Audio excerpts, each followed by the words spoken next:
Le 9 janvier 1956, Washington, D.C. Le silence règne dans une pièce modeste au rez-de-chaussée d'une maison en briques, à peine troublée par le froissement d'un papier épais et le tic-tac discret d'une horloge murale. L'air est imprégné des odeurs de graphite, d'encre et de thé noir fort. Mary Beatrice Kenner, une femme au regard pénétrant et aux mains fatiguées mais agiles, est penchée sur un bureau de dessin en bois.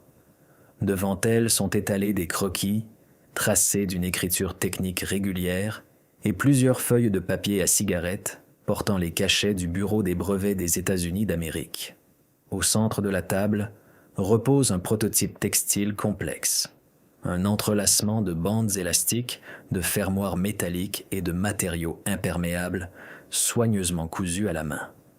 À première vue, ce n'est qu'un vêtement, mais pour Mary, c'est le fruit d'années de travail, de nuits blanches et d'innombrables expériences. C'est une invention destinée à changer la vie de chaque femme sur la planète. Dans les documents officiels, elle est sobrement nommée ceinture hygiénique. Pour comprendre véritablement l'ampleur de ce qui se trouvait sur la table de Mary en ce froid jour de janvier, il faut remonter le temps et plonger dans la dure réalité à laquelle les femmes ont été confrontées pendant des siècles. Imaginez la vie d'une femme à la fin du 19e et au début du 20e siècle. Le sujet de la physiologie féminine était entouré d'un mur impénétrable de silence, de honte et de tabous sociaux. Les menstruations n'étaient pas discutées ouvertement ni abordées avec l'attention qu'elles méritaient dans les revues médicales. Et, plus important encore, l'industrie ignorait totalement ce besoin mensuel de la moitié de la population mondiale. À cette époque, les femmes étaient obligées de recourir à des remèdes faits maison qui non seulement étaient inconfortables, mais aussi carrément dangereux pour la santé. On utilisait des morceaux de vieux tissus, des chutes de flanelle, de la laine de mouton et même des copeaux de bois cousus dans de petits sacs. Ces soi-disant serpillières devaient être lavées, bouillies et séchées à l'abri des regards masculins, ce qui transformait chaque mois en une épreuve épuisante. Lorsque les femmes ont commencé à travailler en masse dans les usines pendant la Première Guerre mondiale, le problème est devenu critique. Rester debout 10 ou 12 heures devant des machines en marche, en utilisant des constructions encombrantes en tissu qui glissaient constamment, épinglées à la lingerie par de simples épingles de sûreté, c'était une torture. Les épingles se détachaient souvent, s'enfonçant dans la peau jusqu'au sang et laissant de profondes éraflures, et l'absence de barrières imperméables entraînait une peur constante de tacher ses vêtements. Le frottement constant provoquait des irritations et le manque de stérilité, de graves infections. Les produits commerciaux qui ont commencé à apparaître sur le marché dans les années 20 du XXe siècle étaient des ceintures encombrantes et rigides qui frottaient la peau et ne tenaient absolument pas compte des particularités anatomiques du corps féminin en mouvement. C'est dans un tel monde, rempli de problèmes domestiques non résolus, qu'en 1912, dans la petite ville de Monroe, en Caroline du Nord, est née Mary Beatrice Davidson. Elle a eu la chance de naître dans une famille extraordinaire. Alors que les lois cruelles de ségrégation régnaient dans le sud des États-Unis d'Amérique et que les opportunités pour les Afro-Américains étaient sévèrement limitées, la maison des Davidson était un véritable laboratoire de pensée ingénierique. L'inventivité coulait dans leurs veines. Son grand-père maternel, Robert Pfeiffer, était un homme d'une intelligence remarquable. Il a inventé le signal lumineux tricolore pour les trains, un mécanisme destiné à prévenir les catastrophes par mauvaise visibilité. Son père, Sidney Nathaniel Davidson, passait ses journées et ses nuits dans le hangar derrière la maison, construisant des mécanismes complexes. En 1914, il a obtenu un brevet pour une presse à vêtements portable qui pouvait tenir dans la valise d'un voyageur. Bien que son père n'ait jamais trouvé d'investisseur prêt à financer l'invention d'un ingénieur noir et ait finalement vendu les droits du brevet pour la somme dérisoire de $20, il a transmis à ses enfants quelque chose de bien plus précieux, la conviction que l'esprit humain pouvait résoudre n'importe quel problème physique. Sa sœur Mary, Mildred, a également contracté cette passion et déposera plus tard un brevet pour un jeu de société tout en concevant plusieurs améliorations pour les appareils ménagers. Pour la petite Mary, le monde n'était pas seulement un endroit où vivre, mais un immense atelier où chaque objet cassé ou inconvénient domestique représentait un défi pour son intelligence. Imaginez une fillette de 12 ans qui, au lieu de jouer avec des poupées, passait des heures à observer la porte d'entrée qui grinçait. Ce bruit l'agaçait, mais au lieu de se plaindre, elle démonta le mécanisme et créa une charnière de porte autolubrifiante en y attachant une petite éponge imbibée d'huile. Un peu plus tard, remarquant que les passagers étaient trempés sous la pluie en sortant des voitures, la jeune Mary dessina les plans d'un parapluie spécial qui se fixait directement à la portière de la voiture et s'ouvrait automatiquement à l'ouverture de celle-ci. Cependant, la famille n'avait pas d'argent supplémentaire pour enregistrer des brevets pour les inventions d'enfants, et ses idées sont restées des croquis dans ses cahiers. Plus tard, en grandissant, elle découvrira avec amertume que d'autres ingénieurs ont breveté exactement les mêmes mécanismes. Elle retiendrait cette première leçon toute sa vie. Une idée ne vaut rien tant qu'elle n'est pas protégée par la loi. En 1924, la famille Davidson a déménagé à Washington, D.C., à la recherche d'une vie meilleure et de plus grandes opportunités. Mary a excellé dans ses études et a même été admise à la prestigieuse université Howard. Elle rêvait d'acquérir une formation scientifique fondamentale pour devenir ingénieure professionnelle. Mais le destin en a décidé autrement. Après seulement 1 an et demi d'études, la situation financière de la famille s'est considérablement détériorée. Mary a dû abandonner l'université et se mettre au travail. Les années de travail acharné et routinier commencèrent. Elle travailla comme nounou, femme de ménage, et comme hôtesse d'ascenseur dans les immeubles de grande hauteur de Washington. Des journées entières, elle se tenait dans la cabine étroite de l'ascenseur, actionnant de lourdes manettes en laiton, montant et descendant des employés de bureau et des hommes d'affaires. Mais même dans ce travail monotone, son esprit ne s'arrêtait pas. Debout dans la cabine, elle ressentait cette même douleur et ce même inconfort familier à chaque femme de son époque. Les ceintures rigides des protections sanitaires commerciales s'enfonçaient dans sa taille à chaque mouvement, et la peur des fuites la maintenait constamment sous tension. Elle voyait d'autres femmes souffrir, ses sœurs, ses amies, ses collègues. Elle portait toutes silencieusement ce fardeau caché. Mary comprit que les hommes qui dirigeaient les entreprises médicales et textiles ne pourraient jamais créer un produit véritablement confortable, car ils ne comprenaient pas la physique du corps féminin. La solution devait venir d'une femme, et Mary décida que cette femme serait elle. Rentrant le soir dans sa minuscule chambre, après 10 heures de travail debout, elle ne se couchait pas. Elle sortait des ciseaux, des bobines de fil solide, des chutes de tissu de coton et des bandes élastiques. Mary commença à analyser l'anatomie du mouvement. Comment le corps se plie, comment la peau s'étire en marchant, quelles forces agissent sur les fixations. Elle comprit que la ceinture ne devait pas être un corset rigide. Elle devait être un système flexible, s'adaptant à n'importe quelle posture. De plus, elle réalisa le problème principal des protections de l'époque, l'absence d'une barrière fiable contre l'humidité. Ainsi commença le long chemin d'essais et d'erreurs.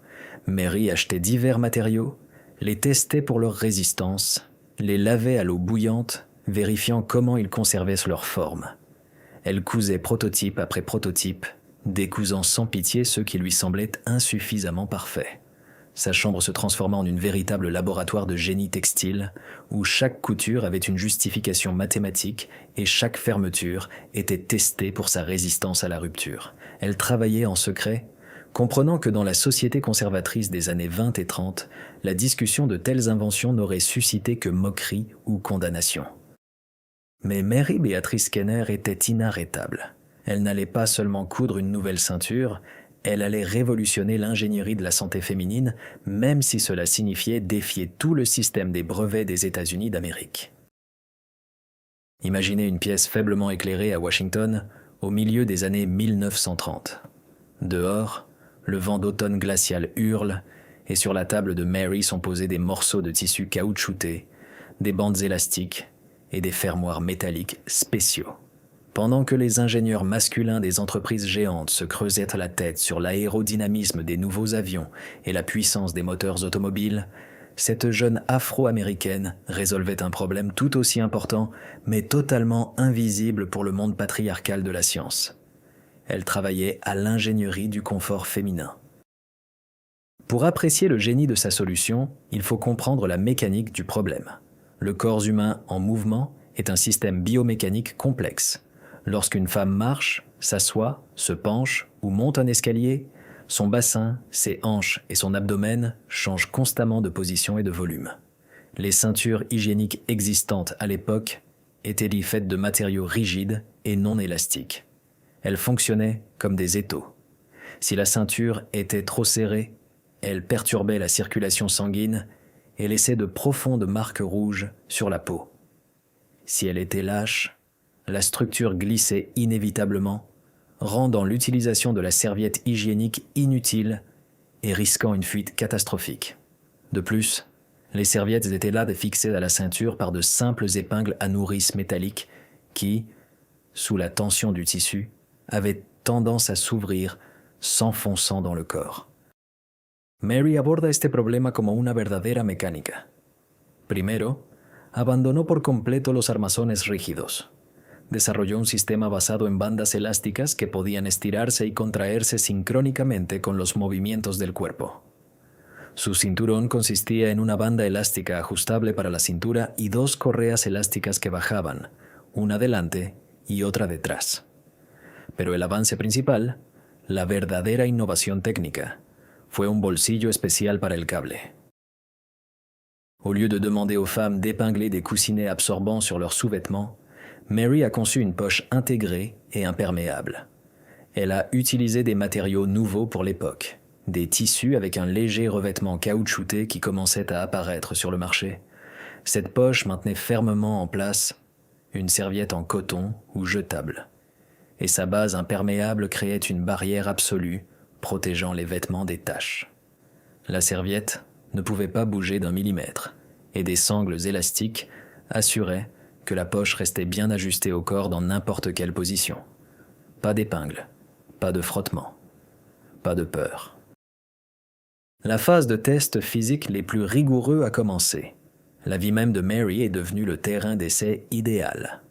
Travaillant comme opératrice d'ascenseur, puis comme agent de sécurité dans des bâtiments gouvernementaux à Washington, elle passait 10 voire 12 heures d'affilée debout. Dans les cabines étouffantes des ascenseurs, sous la chaleur estivale de la capitale et une humidité de 100%, elle portait ses prototypes.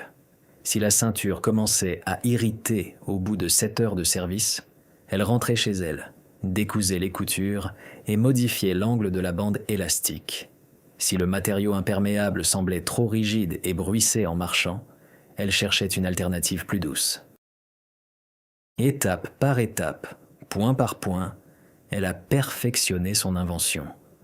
La ceinture de Mary était incroyablement légère, douce, facile à laver et, surtout, elle donnait à la femme une liberté de mouvement et une tranquillité d'esprit absolue. À la fin des années 1930, le prototype était entièrement terminé. L'invention était prête. Le pas logique suivant aurait été de la breveter immédiatement et de la proposer aux usines.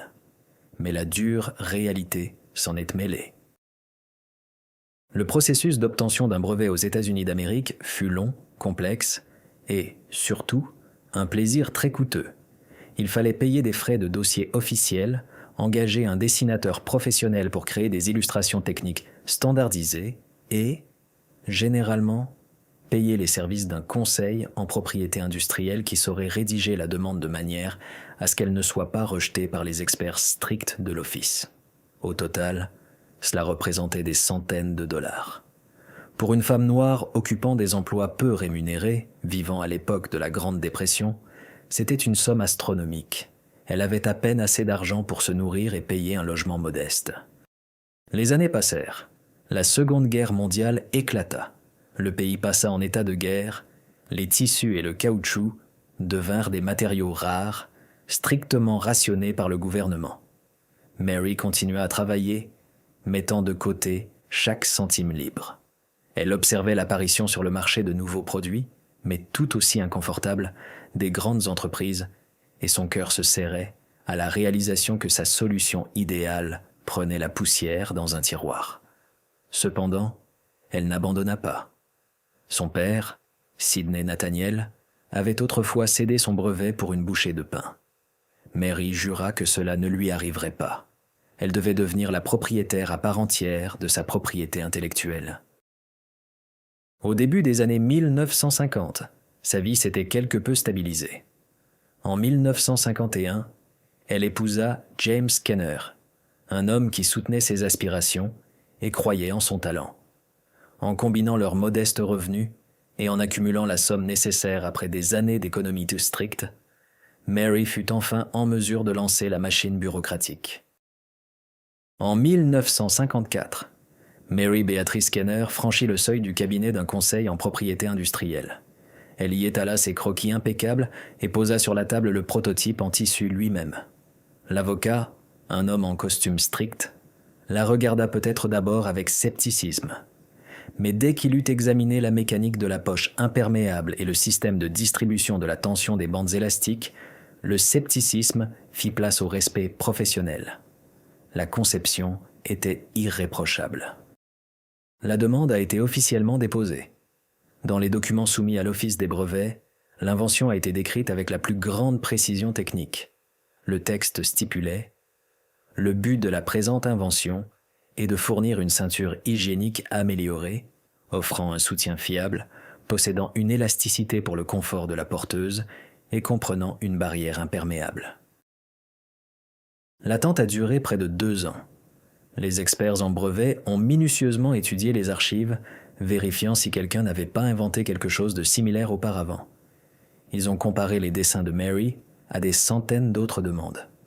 Et nous voici de retour au moment exact où nous avons commencé notre histoire. Le 9 janvier 1956, le gouvernement des États-Unis d'Amérique reconnut officiellement le caractère unique et novateur de sa pensée d'ingénierie. Mary Beatrice Kenner reçut le brevet numéro 2 729 104. En regardant le document, scellé du sceau officiel et orné d'un ruban bleu, Mary ressentit un soulagement et une fierté incroyables. Ce qui avait commencé comme une tentative de soulager ses propres souffrances dans la cabine exiguë d'un ascenseur de Washington était désormais une contribution officiellement reconnue à la science et à la technologie américaine. Elle était convaincue que ce n'était que le début. Avec un brevet protégé pour un produit qui était vital pour des millions de femmes, elle s'attendait à ce que les plus grands fabricants de produits d'hygiène se pressent à sa porte.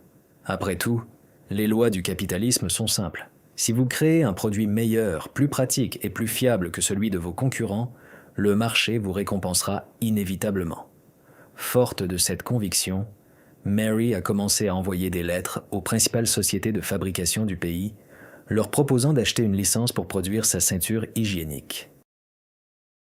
Elle attendait les réponses le cœur battant, anticipant le triomphe. Mais Mary Kenner n'avait pas tenu compte d'un facteur sombre et irrationnel qui, à cette époque, était plus fort que toute logique de marché libre, plus fort que la soif de profit et plus fort que le bon sens de l'ingénieur. Ce facteur était sur le point de détruire ses rêves de production de masse. Imaginez l'excitation de Mary Beatrice Kenner en 1957. Enfin, après des années de travail acharné, d'essais dans les cabines exiguës des ascenseurs de Washington et d'économies sur chaque centime pour payer les services d'un avocat spécialisé en brevets, elle a reçu la réponse tant attendue d'une des plus grandes entreprises de produits d'hygiène des États-Unis d'Amérique. Dans une lettre imprimée sur du papier épais à en-tête de la société avec un gaufrage coûteux, les représentants de l'entreprise exprimaient un immense intérêt pour son invention. Ils écrivaient qu'ils avaient étudié son brevet, numéro 2 729 104, reconnu, sa supériorité technique sur les analogues existants et souhaitaient discuter immédiatement des conditions d'achat des droits de production en série. Pour Mary, ce fut un moment de triomphe suprême. Son génie était reconnu par les géants de l'industrie. Il semblait que les années de pauvreté et de dur labeur physique appartenaient désormais au passé. Peu de temps après avoir reçu la lettre, des représentants de l'entreprise l'ont contacté pour organiser une rencontre en personne. Ils voulaient bien à la voir l'inventrice de leurs propres yeux, signer les documents et lancer la production de ce qui était censé leur rapporter des millions de profits, et à Mary, la gloire méritée et l'indépendance financière. Mais le jour de la rencontre s'est transformé en une journée de déception cuisante qui a clairement démontré le visage hideux de l'Amérique du milieu du XXe siècle. Mary s'est habillée avec soin dans sa plus belle robe, emportant avec elle des prototypes et des plans soigneusement emballés. Elle est arrivée à l'adresse indiquée, dans le bureau luxueux de la corporation. Lorsqu'elle est entrée dans la réception et a annoncé son nom, un silence lourd et gênant s'est installé. Le représentant de l'entreprise, qui est venu à sa rencontre avec le sourire de façade d'un homme d'affaires, s'est figé. Le sourire a disparu de son visage, remplacé par une expression de choc et de confusion non dissimulée. Il s'attendait à voir n'importe qui, un ingénieur solide, une ménagère blanche de la banlieue. Mais devant lui se tenait une femme noire, à une époque où la ségrégation n'était pas seulement une norme sociale, mais aussi une loi dans de nombreux États, où les personnes de couleur devaient s'asseoir au fond des bus et utiliser des fontaines à eau séparées. L'idée qu'une invention géniale pour l'hygiène intime des femmes blanches ait pu être créée par les mains d'une Afro-américaine provoqua chez la direction de l'entreprise une peur insurmontable et irrationnelle. La conversation, qui devait marquer le début d'un partenariat commercial grandiose, s'est rapidement transformée en une série d'excuses embarrassantes. Le représentant de l'entreprise, en bégayant, expliqua à Mary qu'ils avaient réexaminé leur plan. Ils déclarèrent que, malheureusement, l'intégration de sa ceinture élastique avec poche étanche n'était pas économiquement viable. Ils dirent que le marché n'était pas prêt pour de telles innovations. Mais Mary comprit parfaitement la véritable raison du refus. Dans une interview des années plus tard, elle dira amèrement « Une entreprise m'a contacté un jour, exprimant son intérêt pour la promotion de mon idée. J'étais si heureuse. Ils ont vu que j'étais noire et leur intérêt s'est estompé. Le représentant de l'entreprise est retourné à New York et m'a informé qu'ils avaient décidé de ne pas poursuivre. » Les entreprises craignaient que si les acheteuses blanches découvraient l'origine du produit, elles refusent de l'acheter, par crainte d'une certaine souillure mythique. La peur des préjugés raciaux des consommateurs s'est avérée plus forte que la banale soif de profit et le désir d'améliorer la qualité de vie de la moitié de la population du pays. Et ce ne fut pas un cas isolé. Mary a continué à envoyer des lettres, à contacter des usines et des investisseurs. Mais le résultat fut toujours le même. Soit un refus poli sans explication, soit un arrêt brutal des négociations après une rencontre personnelle. Aucune société n'a osé défier le système établi de discrimination raciale pour la ceinture hygiénique de Mary Kenner. Les années passèrent. Le brevet d'invention avait une durée de validité limitée, 17 ans. Pendant tout ce temps, Mary fut la seule propriétaire légale de son idée de génie. Mais elle ne put en tirer un seul centime. Elle continua à occuper des emplois peu rémunérés, à coudre des ceintures à la main pour ses sœurs et ses amis, observant des millions de femmes à travers le pays continuer de souffrir des conceptions encombrantes et fuyantes des grandes marques. Et voilà que les années 1970 arrivèrent. Le brevet numéro 2 729 104 arriva à expiration. L'invention de Mary tomba dans le domaine public. Et ce qui s'était passé était exactement ce qu'elle avait attendu si longtemps, mais qu'elle ne pouvait plus contrôler. Une fois l'idée devenue gratuite, les mêmes corporations géantes qui l'avaient rejetée à cause de la couleur de sa peau se précipitèrent pour copier son concept. Les rayons des pharmacies et des supermarchés se sont instantanément remplis de ceintures hygiéniques perfectionnées.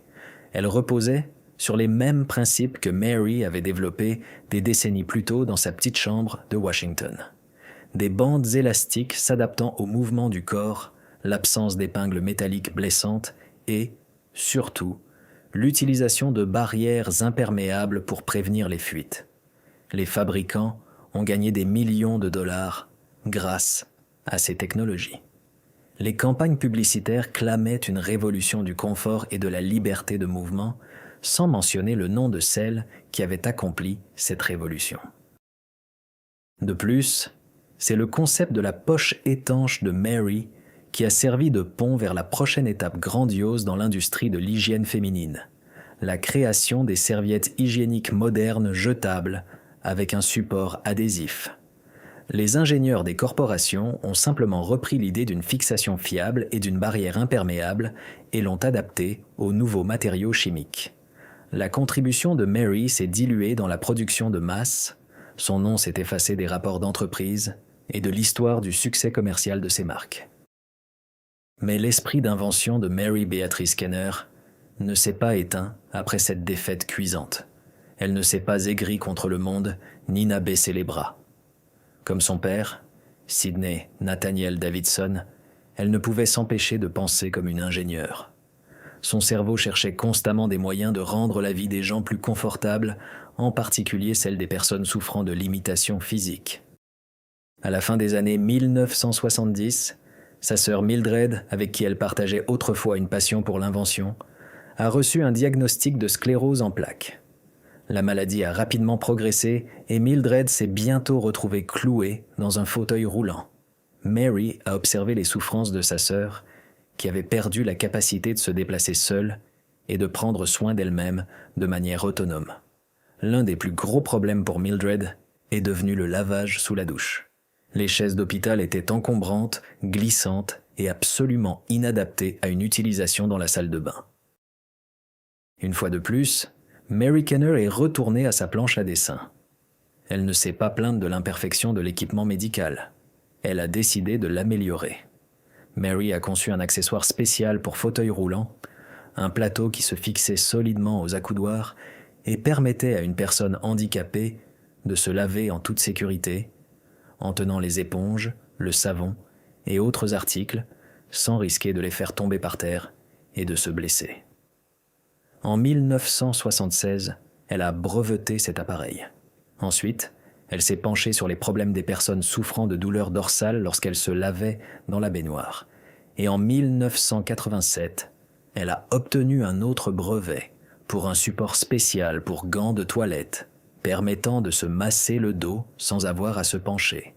En 1982, elle a inventé un distributeur de papier toilette avec une extrémité libre afin que sa sœur aux mains affaiblies puisse facilement déchirer le papier d'une seule main.